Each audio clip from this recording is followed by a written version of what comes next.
The violent weekend here in Birmingham ending with yet another murder in the city. 11 people shot over the weekend. 7 of them are dead in a flurry of shootings. The latest happening around 7 o'clock last night. Keondra Hollis was shot and killed on 3rd Avenue Southwest. Right now, no arrests have been made.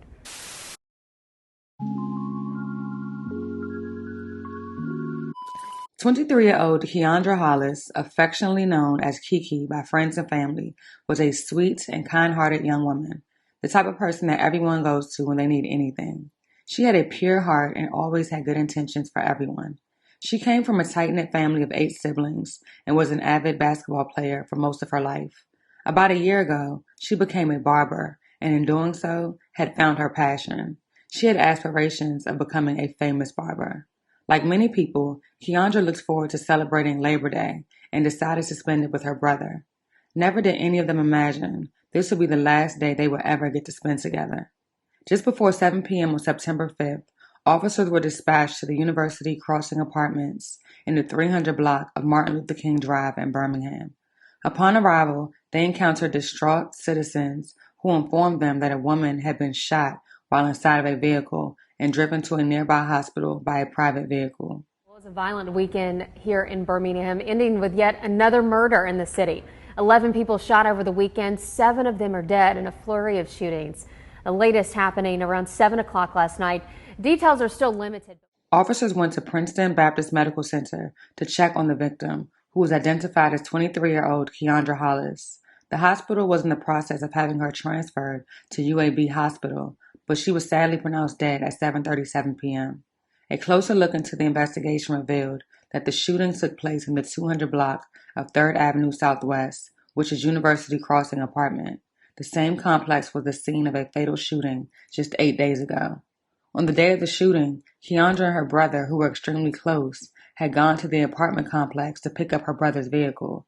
According to law enforcement, there had been a verbal altercation between multiple women throughout the day, and this is what led to the shooting. The bloodshed in Birmingham claimed many lives over the Labor Day weekend, with Keandra becoming the 7th victim.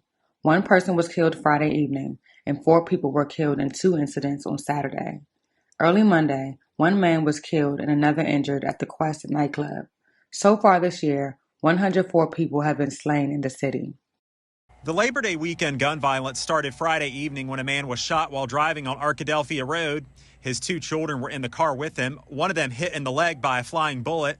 Their car hit another vehicle, injuring people in that car. The next day, Saturday afternoon, 2 men were shot and killed on Inglenook Street. Deloach was there to help the families of the victims. And I'm tired of people having to bury their family members. Do you know how many people I'd have called around and did GoFundMe's on just to get them in the ground? This is ridiculous. This is terrible. But nobody should have to bury their family members. Saturday night, 4 men were shot at the Eagleton Village housing complex. 2 of them died. The weekend gun violence continued Monday morning. Law enforcement announced the arrest of 19-year-old Sabrina Andrews, who turned herself into police just 2 days after the shooting. Keondra's family is reeling from her death. Although a suspect has been apprehended, Keondra's family is devastated, saying that Keondra's senseless death has left heartbreak and void within the family. They want their sister to be remembered for how much she cared about others. Pastor Alton Hardy says he has been working to mentor young Black men within the community to prevent them from being further victims of gun violence. Actually, in these communities, you have more funerals than you have weddings.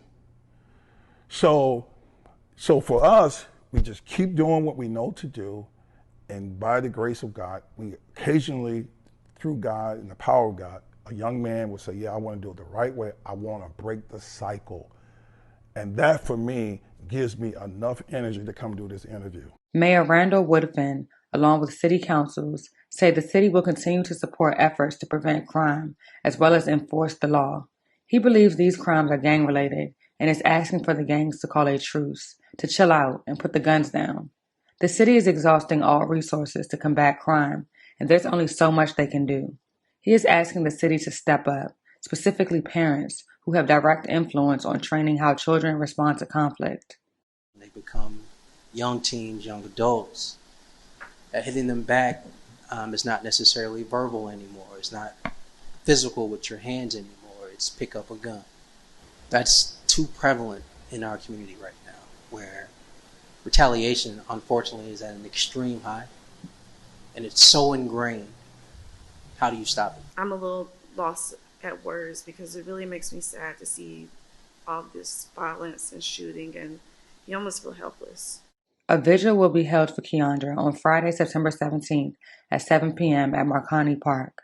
The family chose the park because they often play softball there together, and because Keondra recently held an event there to cut children's hair at a discounted price, something she planned on doing regularly. Anyone with information leading to an arrest is encouraged to come forward.